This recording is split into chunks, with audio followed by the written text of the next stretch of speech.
inna syajarataz zaqqum ta'amul athim kalmuhli yaghli fil butun. Di kitab ini juga banyak sekali mengajarkan ilmu-ilmu sihir.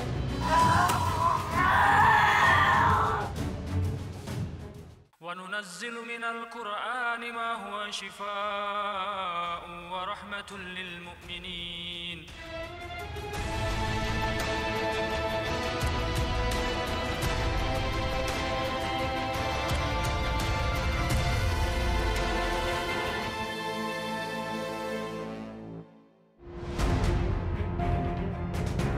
Assalamualaikum warahmatullahi wabarakatuh.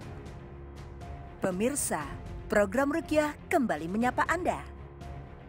Di episode kali ini, mari kita temui Aji Setianingsih, wanita 33 tahun yang memilih Ruqyah Syara'iyah sebagai jalan kesembuhan. Mbak Aji, katanya mengalami gangguan ya.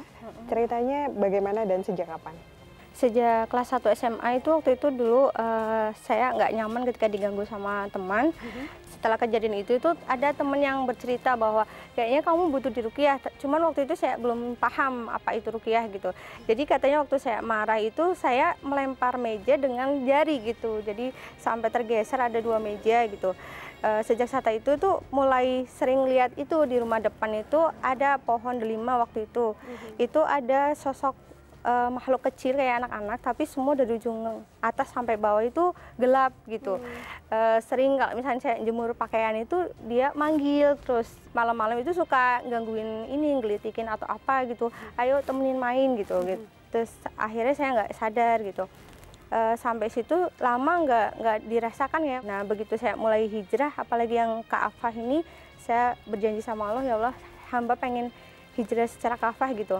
Itu mulai ini jadi sering sakit kepala, terus punggung itu sering dari tulang ekor ke atas itu rasanya sakit banget gitu, bahkan kadang sampai njalar ke kaki sampai nggak bisa jalan gitu. Kalau dari ke dokter itu ke medis itu katanya sih cedera saraf tulang belakang gitu, tapi ternyata setelah kesini itu apalagi setelah menikah itu sering banget mimpi buruk, terus tahu-tahu nggak sadar bahkan marah tanpa sebab ke suami gitu, dan tahu-tahu juga ngajak suami berantem katanya sampai silat ya. Saya bahkan nggak belajar silat tapi katanya ngajak silat nih sampai saya dicakar, dipukul, ditendang kayak gitu.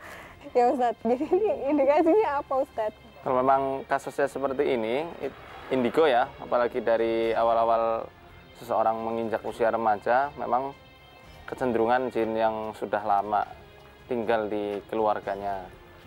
Ya, kalau istilah yang populer di kalangan peruqyah itu jin nasab ya, jin nasab. Dan itu tidak, yang namanya proses penurunan jin nasab itu tidak semua anak itu pasti langsung diturunin, enggak. Mereka akan pilih wetonnya, bukunya, ya, yang sama seperti leluhurnya dulu. Nah, nanti kita coba cek aja, apakah murni ada jin nasab atau ada yang lainnya.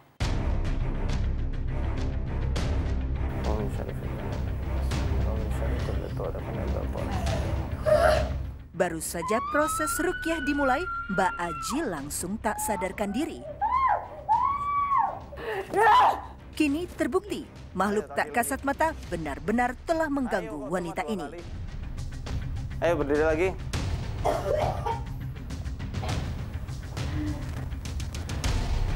Kondisinya Mbak Aji langsung berubah ya, dari yang tadi berbicara ketika opening dengan kita begitu ramah.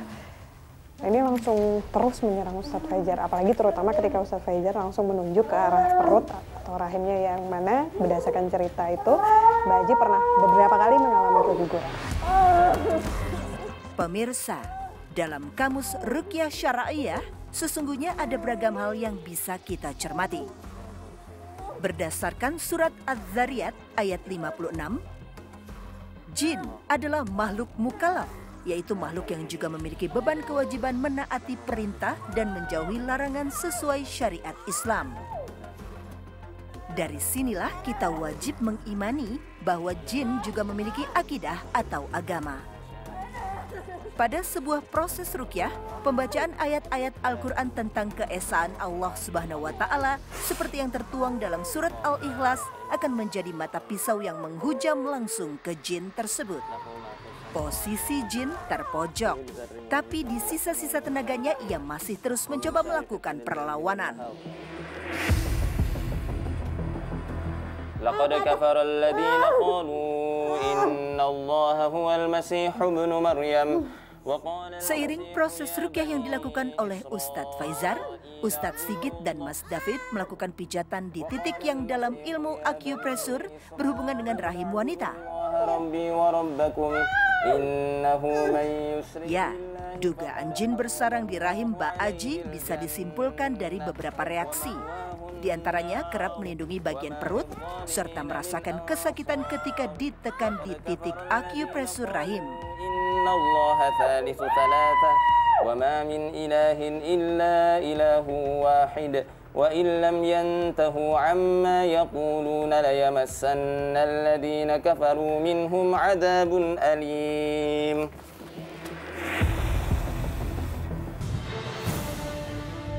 Pemirsa, setelah kita menangani Mbak Aji dengan reaksi yang luar biasa ganas dan frontal, kita lemahkan dulu dengan menggunakan bahan-bahan ini, yakni untuk mengeluarkan uap-uap buruk yang ada di bawah lapisan kulitnya. Dan itu disebutkan oleh Al-Hafidz Ibnu Hajar Al-Asqalani dalam kitab Fathul Bari, salah satu dari 7 detoksifikasi yang hendaknya dilakukan setiap bulannya untuk setiap manusia. Ya, ini mengeluarkan uap dan juga keringat dari tubuh. Tubuh manusia sebenarnya telah dirancang oleh Allah Subhanahu wa Ta'ala untuk melakukan detoksifikasi atau pembersihan racun secara otomatis. Hati, ginjal, dan usus merupakan organ tubuh yang secara rutin melakukan pembersihan tubuh dari racun. Bismillahirrahmanirrahim. Alhamdulillahilladzi anzala ala 'abdihil kitaba wa lam yaj'al lahu 'iwaja. قيما لينذر بأسا شديدا من لدنه ويبشر المؤمنين. Masuknya setan ke dalam tubuh seorang pasien tak hanya mengambil kesadarannya, akan tetapi setan juga meninggalkan jejak-jejak penyakit yang mengganggu proses keseimbangan kerja tubuh. Get out. Jangan tertipu pemirsa. Kata-kata dalam bahasa Inggris yang terlontar bukan berarti jin sombong ini berasal dari negara tertentu. Ayo matu. Faktanya, Mbak Aji pernah bekerja sebagai guru bahasa Inggris. Bisa jadi sang jin ikut serta menduplikat apa yang dilakukan oleh seseorang yang tubuhnya ditumpangi. Inilah sebabnya Rasulullah bersabda agar setiap muslim selalu memulai segala aktivitas dengan mengucapkan basmalah, agar setan tidak turut serta dalam kehidupan kita.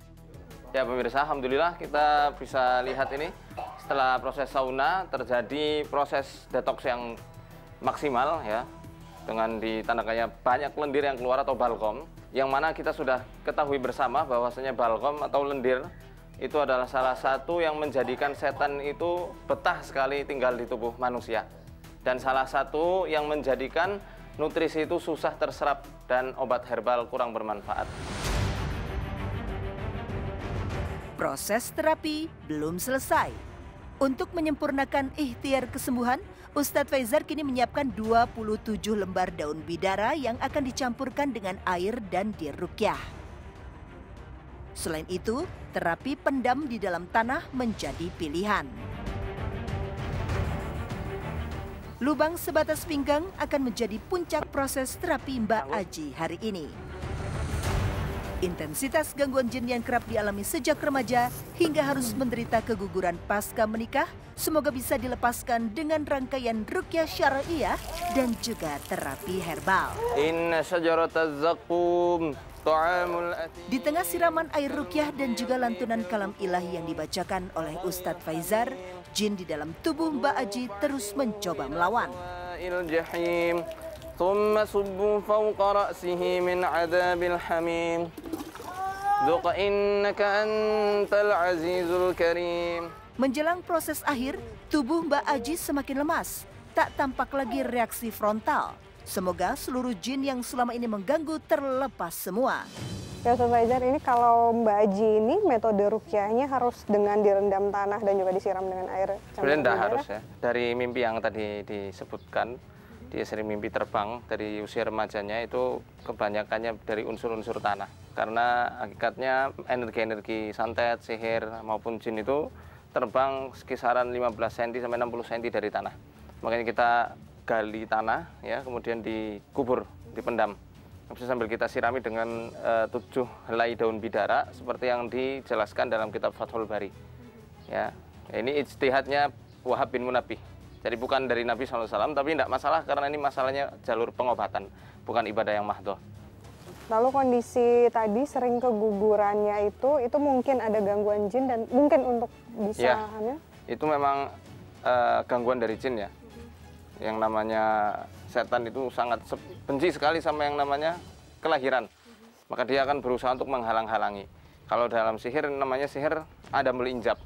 Dan ini pernah dijelaskan oleh Ibnu Katsir dalam kitab tafsirnya bahwa zaman Nabi SAW pun orang-orang Yahudi pernah menyihir kaum muslimin supaya tidak bisa punya anak. Hingga akhirnya Ibnu Zubair itu lahir, Abu Bakar berteriak takbir seluruh Madinah dan lepaslah sihir-sihir tersebut. Dan sampai sekarang pun sihir untuk menghalangi punya anak itu masih ada. Dan ini sangat-sangat mungkin untuk punya putra.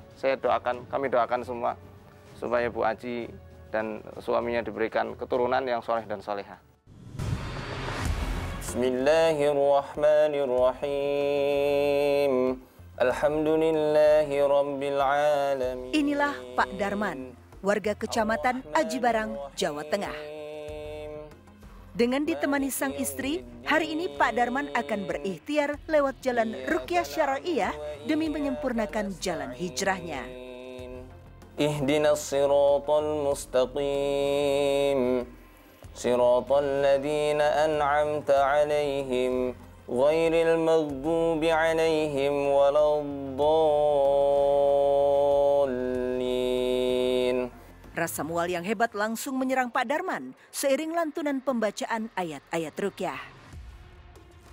Pemirsa penasaran apa penyebab reaksi Pak Darman hingga seperti ini? Mari kita ikuti kisahnya. Ya pemirsa Ruqyah, hari ini kita akan mendengarkan kisah Pak Darman yang dulu pernah mempelajari bela diri disertai kanuragan. Bagaimana kisahnya Pak Darman? Kisahnya dulu saya pernah belajar ilmu kebatinan itu, saya sempat emosi, emosinya kencang, tinggi, sempat saya juga pukul teman sendiri, sempat masalah sedikit pun ya marah besar, terus akhirnya saya nggak kontrol, saya menghajar kaca juga sampai pecah juga dulu.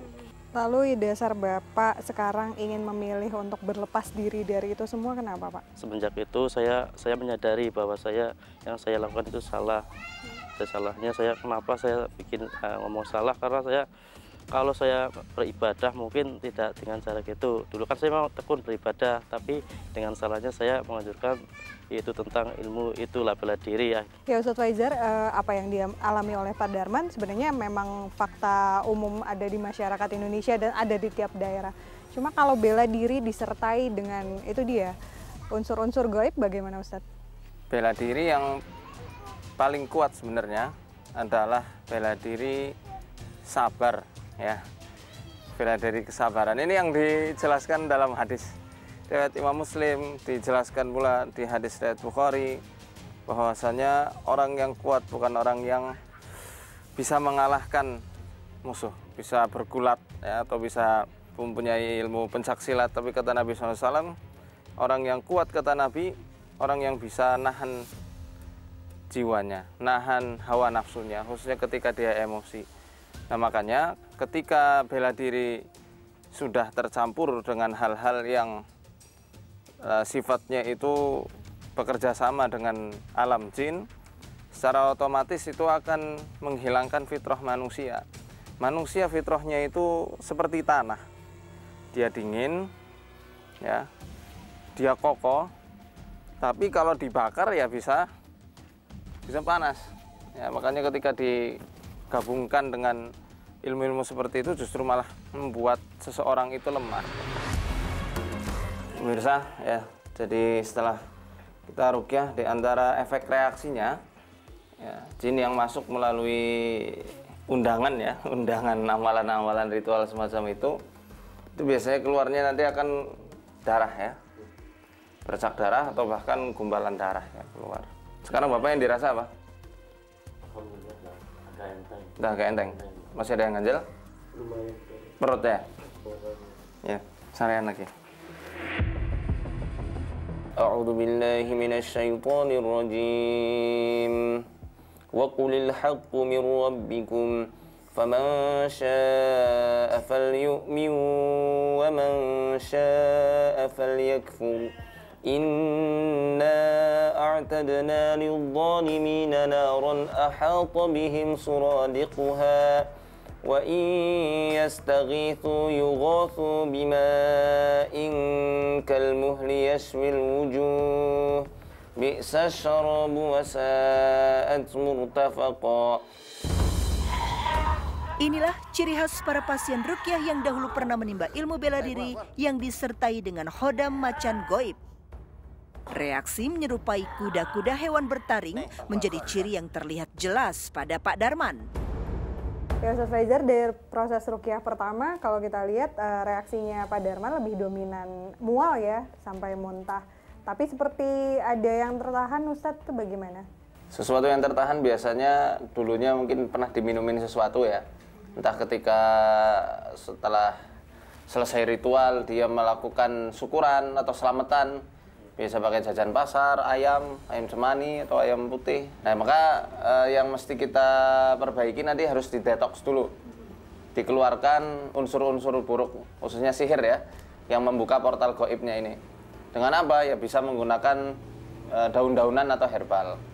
Tadi kita lihat juga ya, bahwasanya muntah itu banyak sekali darah. Banyak sekali darahnya, maka biasanya itu jin toyer yang terundang melalui amalan-amalan serta ritual-ritual dari, mohon maaf, yang dikemas seakan-akan itu Islami. Bapak punya kitab rujukannya? Punya. Boleh diambil ya Pak? Boleh.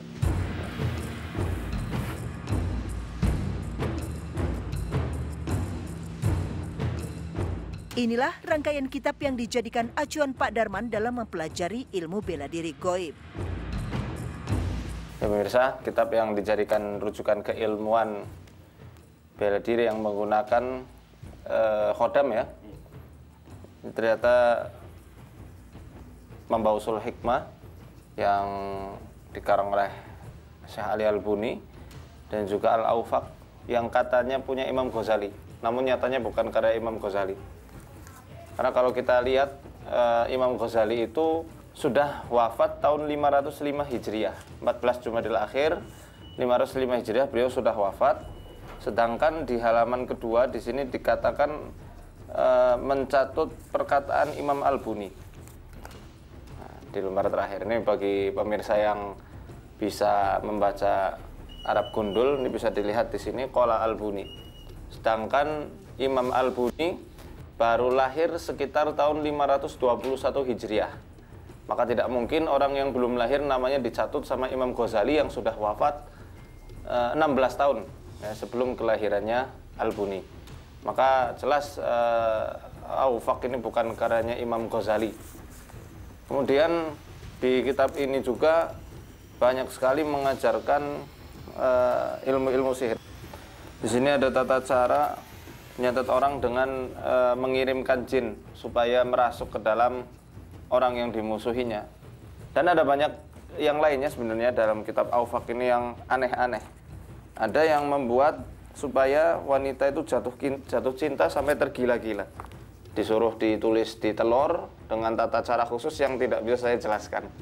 Kemudian ada juga bentuk rajah atau kita bilang tilasmun. Ini bentuk rumus-rumus sihir untuk membuat seseorang itu impoten.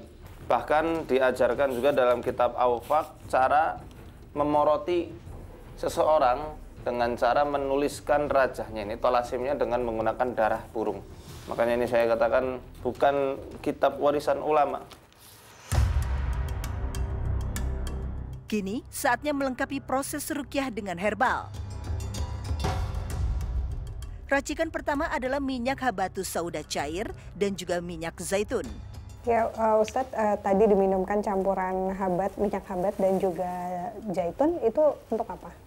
Habat itu fungsinya untuk meluruhkan lendir ya, yang lengket di dinding-dinding organ tubuh. Adapun zaitun itu sifatnya mengeluarkan, dia mengangkat. Jadi sangat bagus sekali untuk dikombinasikan. Jadi ketika diminum ya, untuk pemirsa yang ada di rumah juga, jangan minum air bening ya, selama kurang lebih setengah jam setelah minum. Kalau sudah mau muntah ya muntahkan saja, tidak apa-apa. Penting setengah jam itu sebisa mungkin jangan sampai minum air. Belum dilengkapi dengan herbal kedua, reaksi Pak Darman menjadi semakin hebat. Bersamaan dengan rasa mual, jin Khodam semakin menunjukkan keberadaannya.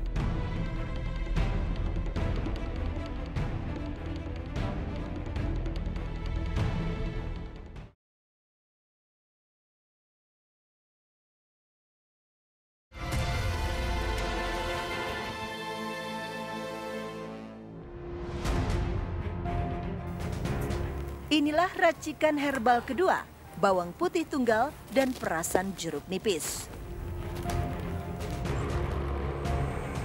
Bawang putih tunggal atau bawang lanang memiliki beragam manfaat untuk kesehatan.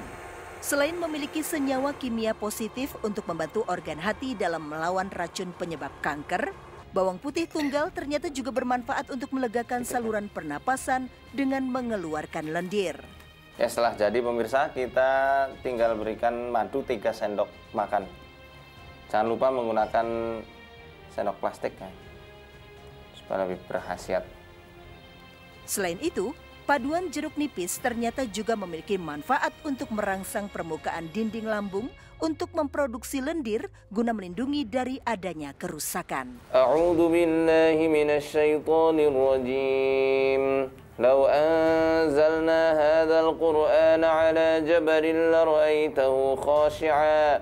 لرأيته خاشعا متصدعا من خشية الله. Inilah faktanya, meski telah masuk di era digital, kisah ilmu bela diri dengan disertai pengisian unsur goib memang masih sangat lekat di beberapa daerah di Nusantara. La ilaha illahu alimul ghaibi wasyahadah huwar rahmanur rahim. Ya Ustadz, apa ya nilai pelajaran yang bisa kita ambil terutama untuk Pak Darman dan juga untuk penonton yang pernah mengalami kondisi yang sama dengan beliau?